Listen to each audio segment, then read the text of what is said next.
Dominic Vane moved through the city like a winter storm, cold, silent, and avoided by everyone who valued their life. As he stepped out of the gala, the rain-slicked pavement mirrored the neon glow of an empire he had built on iron and blood. He was halfway to his car, his mind already calculating the next night's takeover, when a small, shivering hand caught the edge of his tailored charcoal sleeve. His security team moved with lethal instinct to intervene, but Dominic raised a gloved hand, stopping them. He looked down into the hollow, wide eyes of a 6-year-old girl named Maya. She was a ghost of a different kind, draped in a tattered hoodie that smelled of wood smoke and the gritty reality of the streets he usually viewed from a penthouse. "I don't have time for mercy, kid," Dominic growled, his voice a rasp that made grown men tremble. He pulled his arm away, ready to vanish into the shadows of his SUV, but Maya didn't beg. She didn't ask for a single cent. She stood on her tiptoes, her voice a fragile needle in the dark, as she whispered 5 words that made the most feared man in the city freeze mid-stride. "He has your eyes, too." The blood drained from Dominic's face. The world went silent as he looked at the girl, then at the crumpled, dirt-stained photo she pressed into his palm. It was a toddler, a boy with the same piercing, storm-gray gaze that stared back at Dominic in the mirror every morning. The storm-gray eyes in the photograph didn't just resemble Dominic's. They were a haunting, younger mirror of the man who had spent 15 years perfecting a mask of granite. As the rain began to fall harder, splashing against the expensive leather of his shoes and soaking the dirt-stained edges of the picture, the world around Dominic Vane ceased to exist. The distant sirens, the hum of the city, and the heavy breathing of his enforcers behind him all faded into a dull white noise. "Where did you get this?" Dominic asked. His voice was no longer a growl. It was a low, dangerous vibration that seemed to pull the oxygen out of the air. Maya didn't flinch. She stood shivering in her oversized hoodie, her small shoulders shaking not just from the cold, but from the weight of the secret she had been carrying through the dark alleys of the North Side. "Mama said if anything happened to her, I had to find the man with the silver ring. She said you were the only one who could stop them." Dominic's gaze dropped to his hand. The heavy silver signet ring on his finger, engraved with a crest of a falcon in mid-flight, caught the flickering neon light of the gala's marquee. It was a ring he had never taken off, a relic of a life he had lived before the hunger for power had consumed him. He looked back at the boy in the photo. The child couldn't have been more than 3 years old.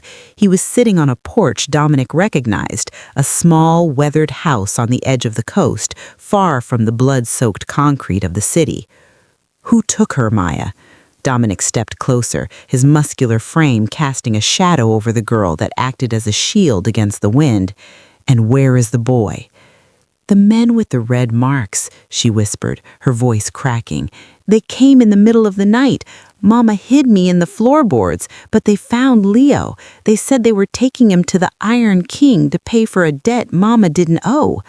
A sharp electric jolt of fury shot through Dominic's chest. The Iron King was the street name for Silas Thorne, a rival boss who operated out of the heavy industrial district. Silas was a man who traded in human lives, a scavenger who lacked the old-world honor Dominic tried to maintain. If Silas had Leo, it wasn't just about a debt, it was a message. Silas had discovered the one thing Dominic had spent years trying to erase, a family. Dominic turned to his lead enforcer, Elias, who stood ready with an umbrella and a suppressed submachine gun concealed beneath his coat. The 2 men had been through 100 wars together, but the look in Dominic's eyes made Elias take a step back. It wasn't the look of a businessman protecting a territory. It was the look of a father realizing his son was in a lion's den. "Elias, cancel the meeting with the syndicate and call the crew. I want every gun we have in the North Side mobilized within 10 minutes. Boss, Elias hesitated, his eyes darting to the little girl. A full mobilization? That'll start a war with Thorn. The syndicate won't like the heat.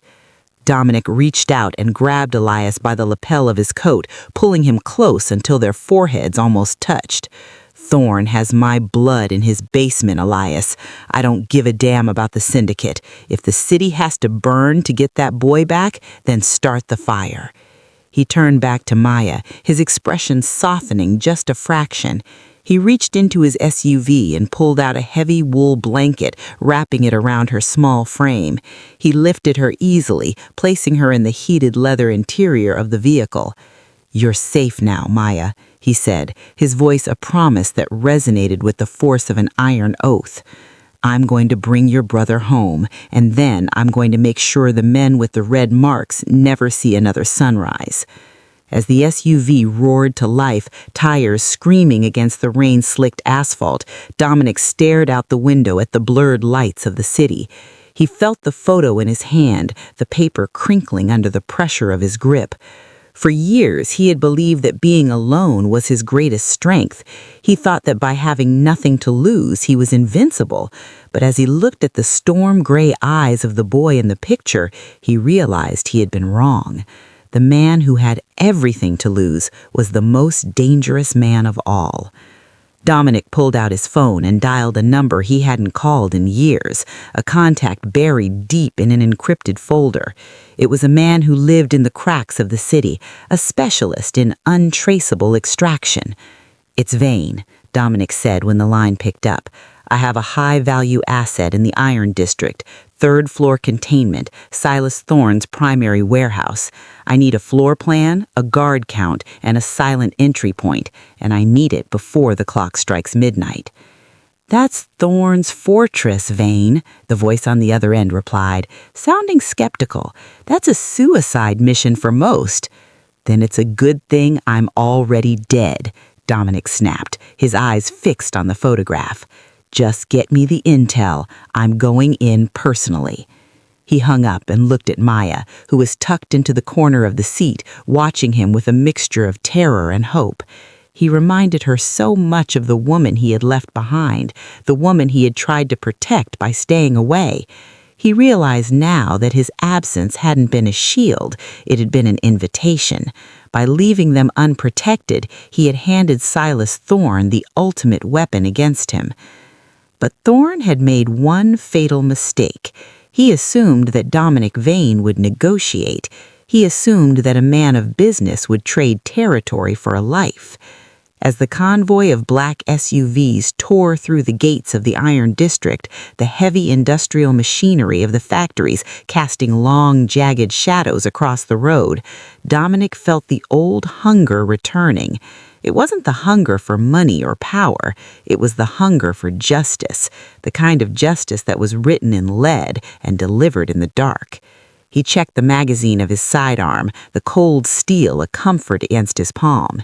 He looked at Maya one last time. "Elias will take you to the safe house. There are people there who will take care of you.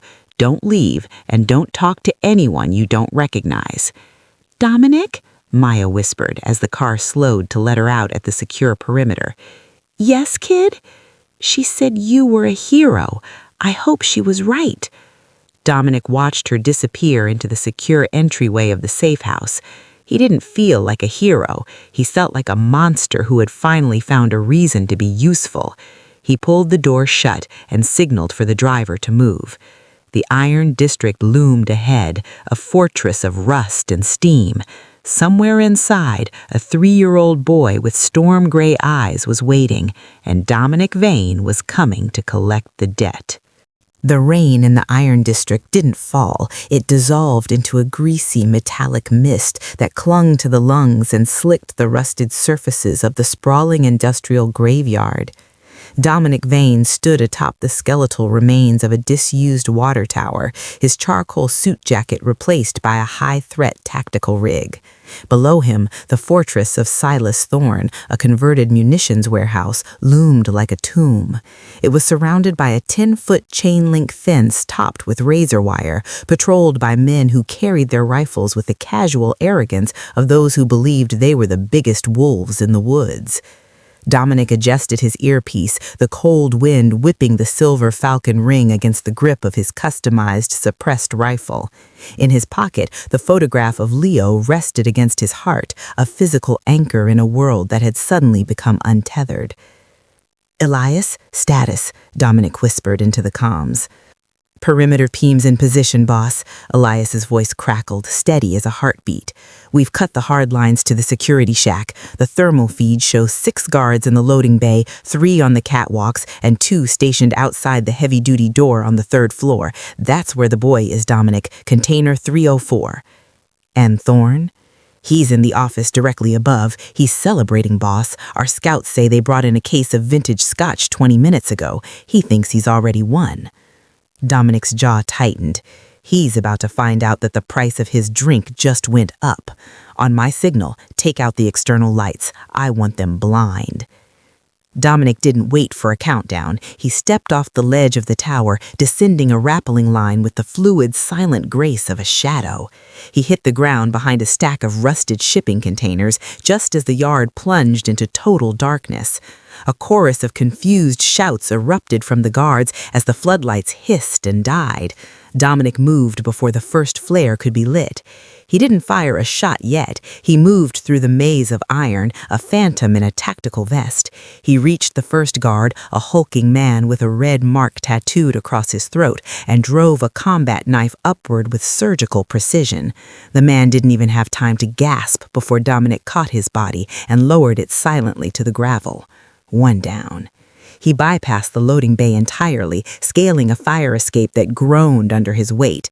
His mind was a tactical HUD, overlaying the floor plans Maya's specialist had provided. He knew every loose board, every blind spot. But more than the map, he followed the pull in his chest. It was an instinct he hadn't known he possessed, a tether of blood and bone that led him toward the 3rd floor. He reached the catwalk, the air inside the warehouse thick with the smell of oil and old gunpowder. Below him, Silas's men were scrambling, flashlights cutting desperate arcs through the dark. Dominic stayed in the rafters, moving hand over hand across a support beam until he was directly above the 2 guards stationed outside container 304. He dropped.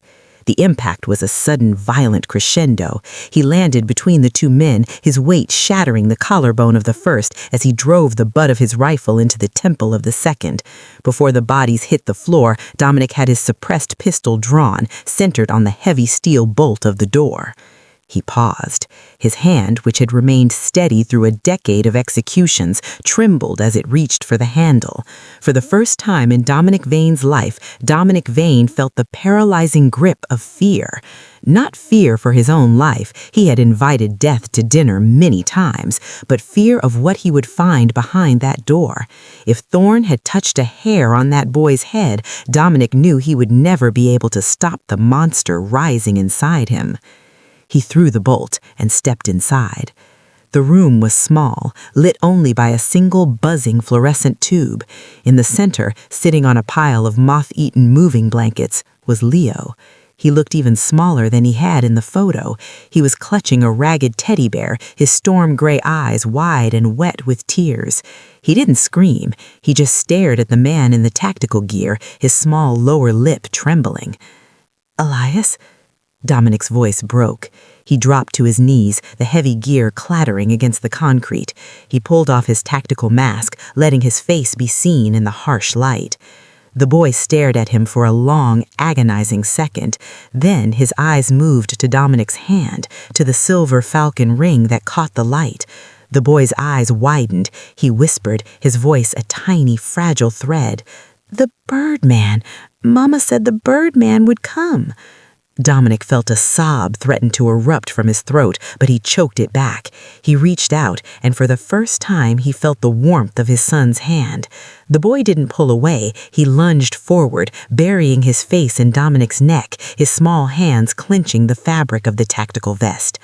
"I've got you, Leo," Dominic whispered, his arms wrapping around the child with a veracity that could have crushed stones. The moment was shattered by the sound of a heavy door slamming open on the level above. A balcony overlooked the container, and there stood Silas Thorne, holding a glass of scotch in one hand and a remote detonator in the other. His face was twisted into a triumphant, ugly sneer. "Vane," Thorne shouted, his voice echoing through the hollow warehouse. "I knew you'd come personally. You were always a sentimental fool beneath that expensive suit. Did you really think it would be this easy?" Dominic stood up, keeping Leo tucked behind his muscular frame. He looked up at Thorne, his eyes turning into shards of ice. The father had found his son, and now the Mafia boss was going to finish the business. "Silas," Dominic said, his voice carrying a resonance that silenced the distant sounds of the skirmish below. "You should have kept the debt between us. You brought a child into a war you cannot win." "A war?" Thorne laughed, waving the detonator. "This isn't a war, Dominic. This is a liquidation. I've rigged the base of this container. You move, you fire, or your men take another step, and I send you and your little legacy to the moon." Dominic didn't look at the detonator. He looked at Thorne's eyes, the eyes of a man who thought he held all the cards, but Dominic held something Thorne would never understand: a reason to live. "Elias," Dominic said calmly into his comms, "execute phase 2. Before Thorne could react, the office window behind him shattered as a high-velocity round from Dominic's sniper team took out the glass. Thorne flinched, and in that split second of distraction, Dominic moved. He didn't reach for his gun. He reached for a small, high-frequency jammer on his belt, clicking it on. The red light on Thorne's detonator went dead. The look of pure, unadulterated terror that crossed Thorne's face was the most beautiful thing Dominic had ever seen. The Iron King looked down at the useless plastic in his hand, then back at Dominic, who was already raising his suppressed rifle. "My turn," Dominic said. The warehouse erupted in a final, decisive storm of fire. Dominic didn't stay to watch Thorne fall. He scooped Leo up into his arms, shielding the boy's ears and eyes as he moved toward the exit. Below, his teams had completely overrun the facility. The men with the red marks were falling like autumn leaves. Dominic walked through the fire and the smoke, his son's heartbeat thumping against his own chest. He reached the SUV where Elias was waiting, the engine already purring. "Is it done, boss?" Elias asked, looking at the boy in Dominic's arms. "Thorne is a memory, but the war isn't over. We have Maya to get, and then we leave the city." As the SUV sped away from the burning warehouse, Dominic looked at the silver ring on his finger. He had spent his life building a throne of shadows, but as he looked at the sleeping boy in his arms, he realized he finally had something worth building a future for. "Where are we going, Daddy?" Leo whispered, half asleep. Dominic kissed the top of his boy's head. "Home, Leo. We're going home." The coastline was a jagged edge of slate and salt, a world away from the suffocating neon-lit corridors of the city. As the convoy of black SUVs wound down the narrow, gravel-choked path leading to the hidden villa, the first light of a bruised dawn began to bleed over the Atlantic. Dominic Vane sat in the back of the lead vehicle, his tactical gear discarded, revealing a white dress shirt stained with the soot and oil of the Iron District. Leo was fast asleep in his lap, the boy's small, rhythmic breathing the only thing keeping Dominic's frayed nerves from snapping. Maya sat beside them, wrapped in a fresh blanket, her eyes fixed on the passing pines. She hadn't spoken since they left the warehouse. She was a child who had seen the mouth of the wolf and watched as Dominic had torn the beast's jaws apart. "We're here, boss," Elias said softly, pulling the SUV to a halt in front of a modest, whitewashed house perched precariously on a cliff. Dominic didn't move immediately. He looked through the glass at the woman standing on the porch. Elena. She looked exactly as she had 3 years ago, yet entirely different. The soft edges of the woman he had loved were gone, replaced by the hard, lean tension of a mother who had survived a nightmare. She was holding a shotgun across her lap, her eyes scanning the SUVs with a lethal suspicion that Dominic himself had taught her. "Stay here," Dominic told Elias. He scooped Leo into his arms and stepped out into the biting sea air. The sound of the Atlantic crashing against the rocks below was the only greeting. Elena stood up, her finger resting near the trigger guard. Then she saw the boy. The shotgun didn't just lower, it fell to the wooden porch with a hollow thud. "Leo?" Her voice was a ghost of a sound snatched away by the wind. Dominic walked up the steps, his legs heavy, the weight of his sins and his love finally colliding. He stopped a foot away from her. Elena didn't look at Dominic. She reached out, her hands shaking as she touched Leo's hair, then his cheek, confirming he was flesh and blood and not a cruel trick of the morning light. She took the boy from Dominic's arms, clutching him to her chest with a sob that seemed to tear through the very foundations of the house. "You brought him back," she whispered, burying her face in the boy's neck. "Dominic, you actually brought him back." "I told you I'd protect you, Elena. I just didn't realize that staying away was the thing that would hurt you most." She looked up at him then, her storm-gray eyes, the eyes he saw in the mirror, the eyes he had just rescued from a tomb, searching his face. She saw the blood on his cuff, the shadow of the monster he had become, and the flickering light of the man he used to be. She stepped back, leading the waking Leo inside, and signaled for Maya to follow. The interior of the house smelled of sage and cedar. It was a sanctuary of domesticity that felt alien to a man who lived in penthouses and war rooms. Dominic stood by the hearth, feeling like an intruder in his own life. Elena returned after settling the children in the back room, her expression now guarded and sharp. "Thorne is dead," Dominic said, leaning against the stone mantel. "His organization is in shambles. My men are scrubbing the district as we speak. There's nothing left for them to follow." "And the syndicate?" Elena asked, crossing her arms.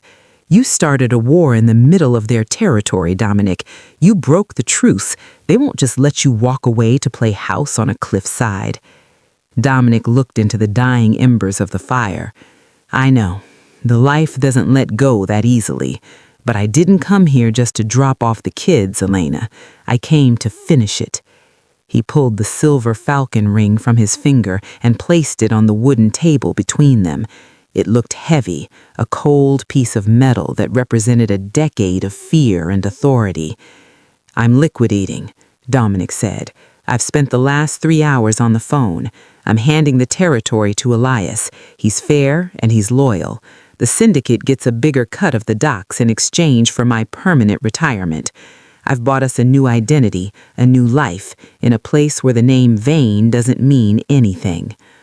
Elena laughed, a bitter, hollow sound. "You think you can just take off the suit and the ring and be a father? You think Leo won't see the shadows in your eyes? You're a boss, Dominic. It's not what you do, it's who you are." Dominic stepped closer, the intensity of his presence filling the small room. He reached out, his hand hovering near her face before he pulled back, remembering the blood that had been there only hours before. "I am a man who just watched his son sleep in a shipping container because I was too proud to admit I needed a family.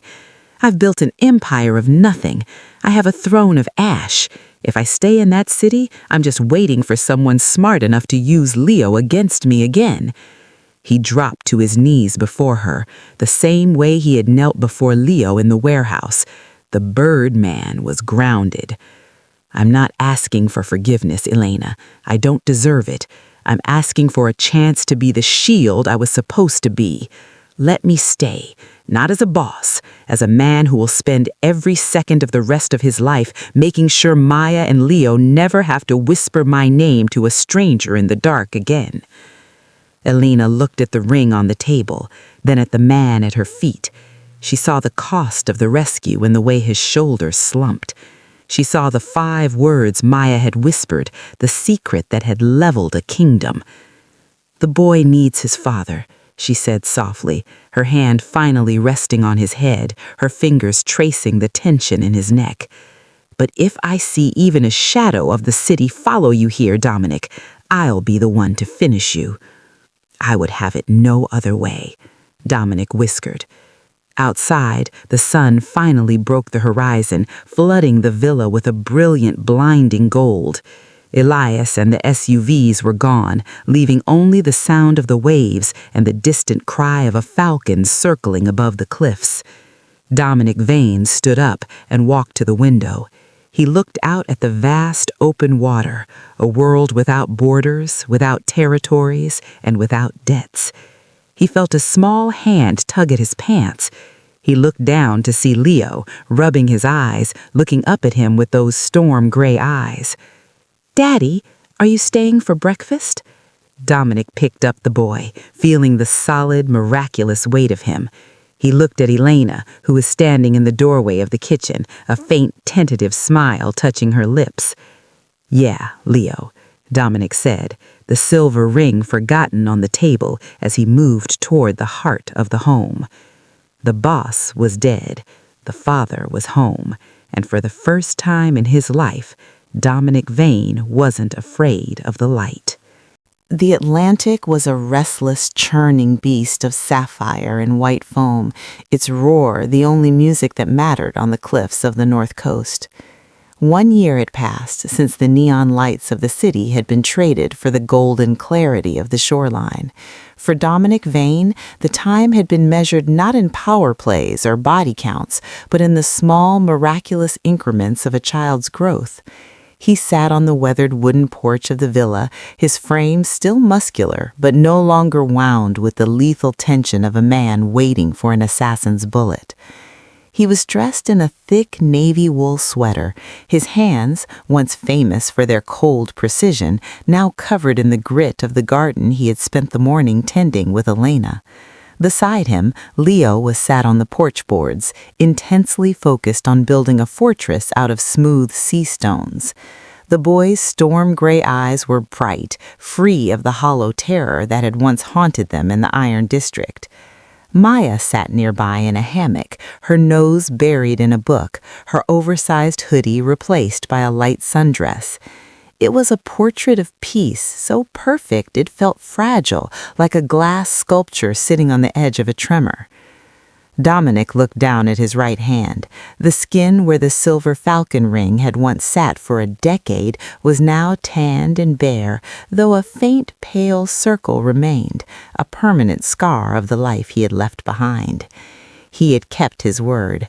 Elias now ran the city with the ring and the falcon's blessing, and for 12 months the silence from the syndicate had been absolute. The ultimate test arrived not with the scream of tires or the spray of gunfire, but with the quiet crunch of gravel. A single, nondescript silver sedan pulled into the driveway. Dominic didn't stand up immediately. He didn't reach for a weapon. He simply placed a steadying hand on Leo's shoulder, his sharp gaze narrowing as a man stepped out of the car.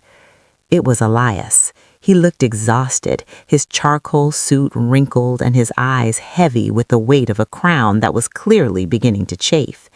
He didn't approach the porch. He stood by the car, looking at the man Dominic had become.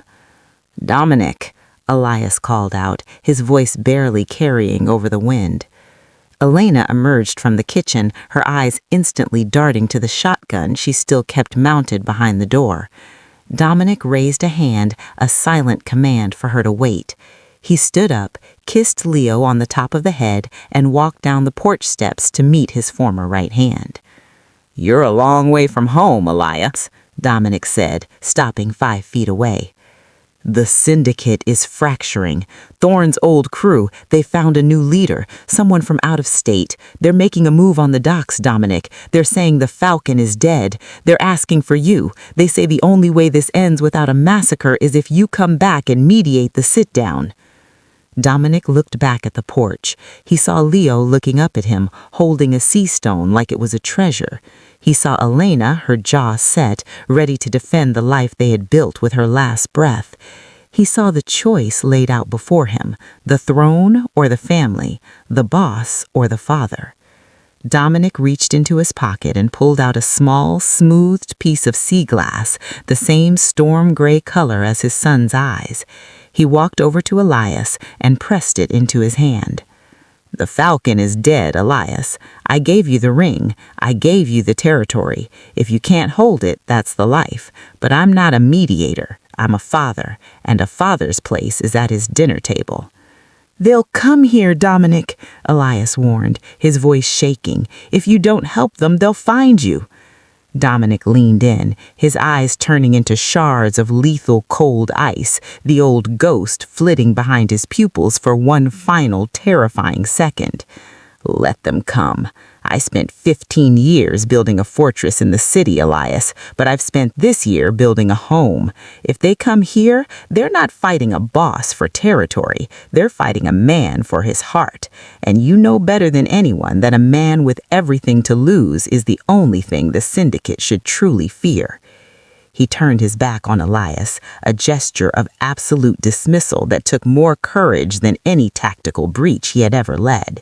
He walked back to the porch, stepped over the stone fortress Leo had built, and sat back down. Elias stood there for a long time, looking at the glass in his hand.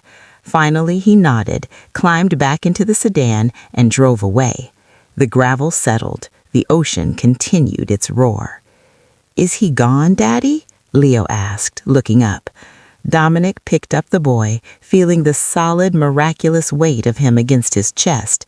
He looked at Elena, who had let go of the doorframe, her posture finally relaxing as she saw the silver car disappear over the ridge. "He's gone, Leo," Dominic whispered, looking out at the horizon, where a real falcon circled high and free. He was just a ghost, and ghosts don't have a place in the sun. The ultimate test was over. Dominic Vane had looked at his empire and realized it was worth less than a single sea stone in the hand of his son. The Falcon's peace was no longer a ceasefire. It was a sanctuary.